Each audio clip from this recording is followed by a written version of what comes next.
Hello guys and welcome to How to Guide. In this tutorial, we're gonna look at how to connect different accounts in Reddit. Now let's begin. Initially, you have to log in to your Reddit account. Once you have logged in, you will be redirected to the home page or the index page.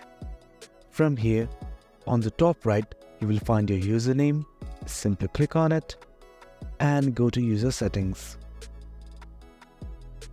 Initially, we will be on the Accounts tab, and if we scroll down, we will find something like Connected Accounts. For instance, you want to connect to your Twitter account, simply click on Connect to Twitter button.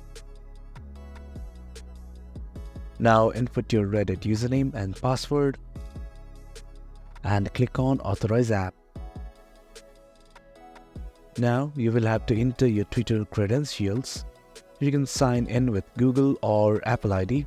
The choice is up to you. For now, I don't want to log in, so I'll just go back. In case you want to connect to Apple, simply click on this Connect to Apple button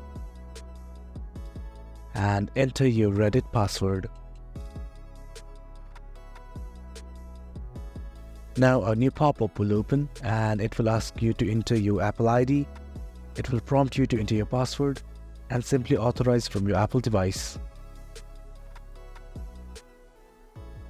You can also link Reddit to your Google account. I have already connected it, so it is showing this disconnect option. Well guys, that is how you connect Reddit to multiple accounts. Thanks for tuning in. We appreciate your time. If you enjoyed this video, make sure to subscribe, hit the bell icon for notifications, and stay tuned for more exciting content coming your way. Your support fuels us. Until next time.